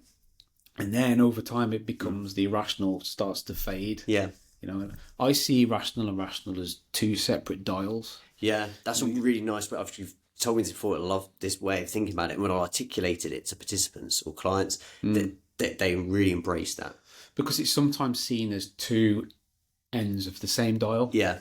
You turn away from irrationality to rationality, but it's not the case. They're two separate dials. You can dial irrationality down and dial rationality up, and the opposite way around, again, to fit the context. And I think it's trying to help people to be realistic about the irrational side. You are going to have some irrational ideas and beliefs. It's in you to do it. It's part of you. It's how quickly and how well can you counter that with the rational. So it's a constant, I wouldn't say battle because it makes it sound, in the early days it is, it is obviously very kind of explicitly done. It makes it sound energy consuming. Which it is initially. And the scientific literature on emotion regulation tells us that although cognitive change is one of the most effective ways to regulate emotion, it's also one of the most taxing. It's far less taxing to distract yourself or to avoid the stimulus. So it is taxing. But over time, once that philosophy changes, and I just see things and myself in a rational way, then you're not having to do that processing because you just think in that way and you believe in that way, and those are the rules that you set for yourself. So you're not having to do that counteraction, that challenge all the time, because that's how you see things. Yeah. So it's quicker. You've set that rule. It's a more efficient way to respond to the environment. And this was when Ellis said that Freud had a gene for inefficiency and he had a gene for efficiency.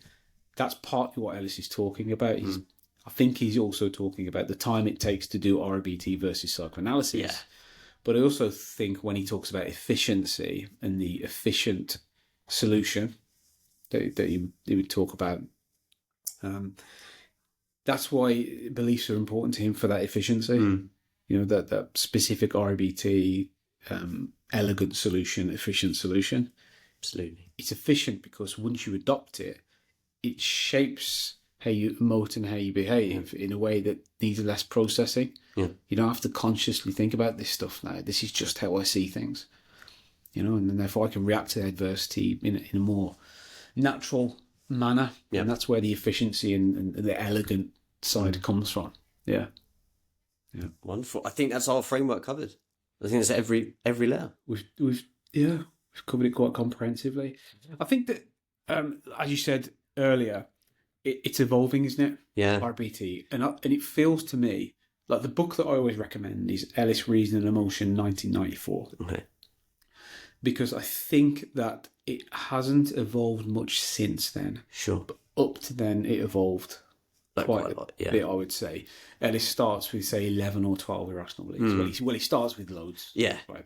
Then he collapses them down, 11 or 12. And then he fixes on 4. I'm probably saying the 4th is split into 2. Yeah.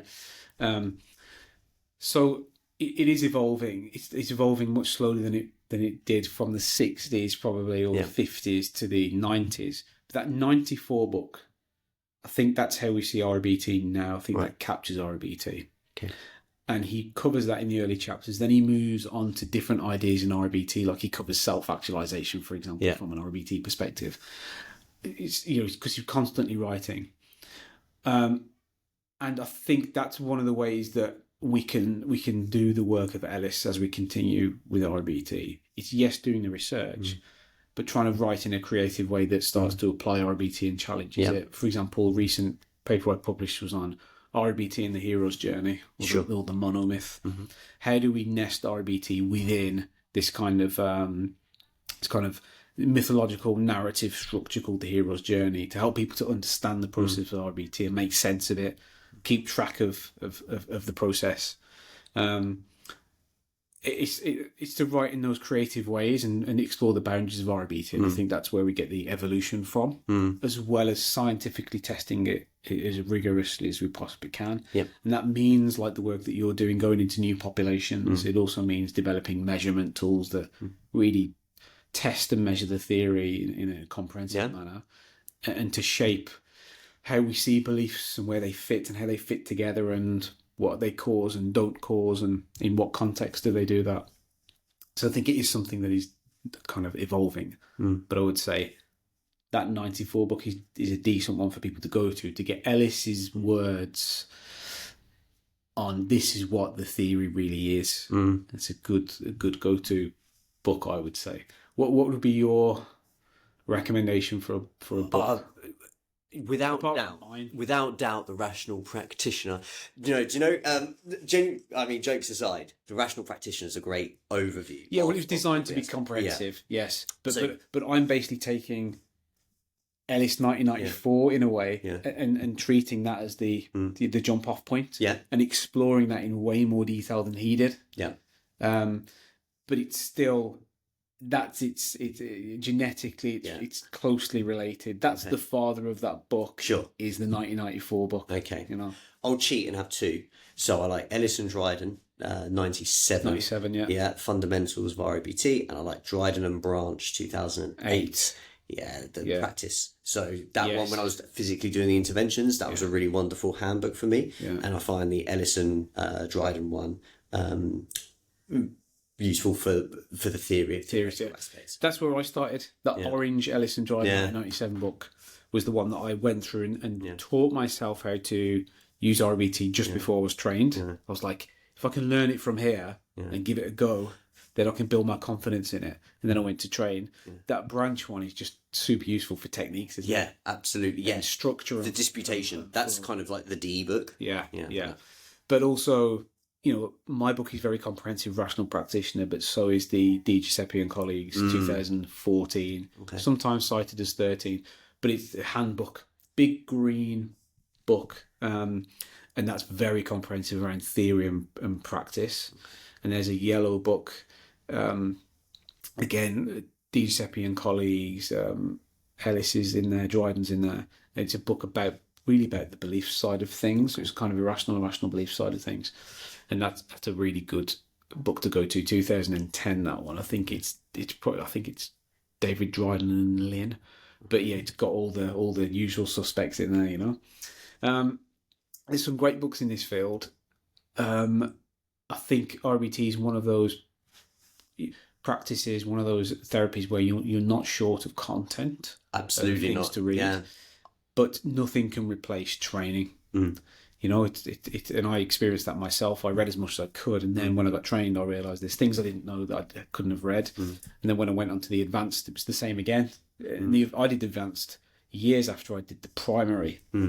And I was still learning things from the experts there, who were really doing this every day with usually more clinical clients.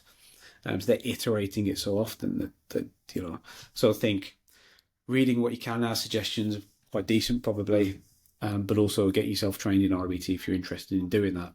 Absolutely. It's a worthwhile experience. I can really advocate that the primary practicum is a fantastic starting point to understand this, how you might apply the theory. Yes. Great. That's a good finishing point. Wonderful. Thank you, everybody, for joining us. If you've experienced the whole thing, if you see any weird chops and changes, it's because the Wi-Fi decided to cut out on us, so we had to change things around. But we accepted it. It was adverse, and we didn't like it, but it happened, and we sort of, you know. It wasn't the end of the world. It wasn't even the end of the podcast.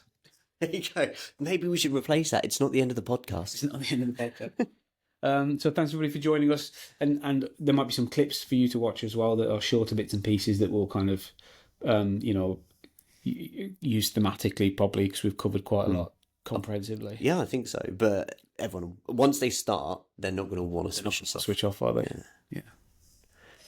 They'd be crazy too. Yeah. Good stuff. Remember to give us a thumbs up and like the video, and check out the other videos as well, and subscribe to our channel. We're going to be trying to do more of this and putting out more content for you guys on everything REBT. Thanks very much. Bye-bye.